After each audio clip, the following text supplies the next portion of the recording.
बहुत शुक्रिया।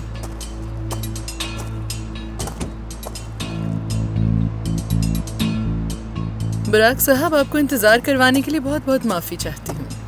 क्या हुआ, आपने मुझे यहाँ क्यों बुलाया? पता नहीं क्यों, शायद ये जगह मुझे पसंद है। हम यहाँ बातचीत करेंगे और अगर हम किसी बात पर अग्री नहीं कर पाए तो पीछे कंस्ट्रक्शन एरिया है, वहाँ जाकर सारे मसले हल कर लेंगे। वो बात यह है बुराक कि सुनिए, आप एक आर्किटेक्ट हैं और आप जानते हैं कि बिल्डिंग की बुनियाद किस तरह से मजबूत की जाती है। खाली कंक्रीट नहीं, काफी कुछ भरना पड़ता है उसके नीचे, जो सारी प्रॉब्लम्स को हमेशा के लिए खत्म कर देता अगर बात उस केस की है जिसके डॉक्यूमेंट्स मैंने जला दिए तो तुम जो चाहे जलाओ या उससे राख कर दो, मुझे उससे बिल्कुल फर्क नहीं पड़ता। फर्क पड़ता है तुम्हारे अपनी बात पर कायम रहने से। आप जानती हैं कि एक नया मैनेजर अब कंपनी को कंट्रोल कर रहा है, तो कंपनी के जो भी मामलात हैं उसमें मेरा कोई इख्तियार नहीं है।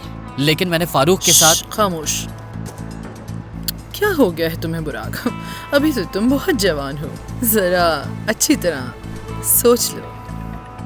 मुझे एक बात बताओ, तुमसे उम्मीद लगा के कुछ गलत किया क्या मैंने? हाँ, मगर थोड़ी सी शायद मोटिवेशन की जरूरत है तुम्हें। कैसी मोटिवेशन? $2 मिलियन। क्या? $2 मिलियन आर्टिमम के थ्रू लॉन्डर होंगे। कितना सादा है।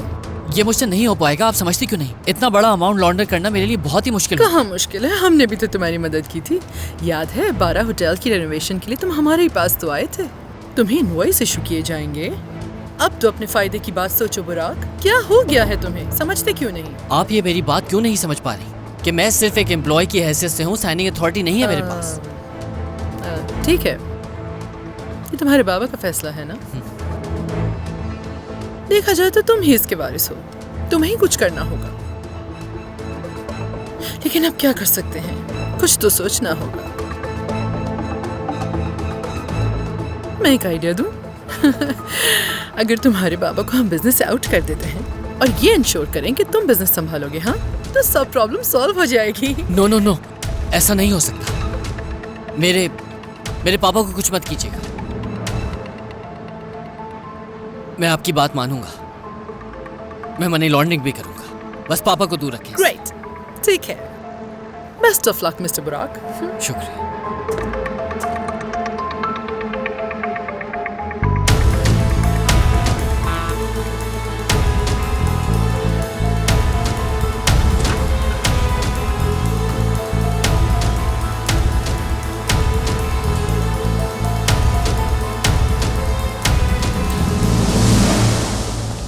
अब क्या करें, हमारी तो ऐसी की तैसी हो गई। कोई भी इस कंपनी को नहीं बचा सकता। अब क्या होगा, हम नहीं बच सकते।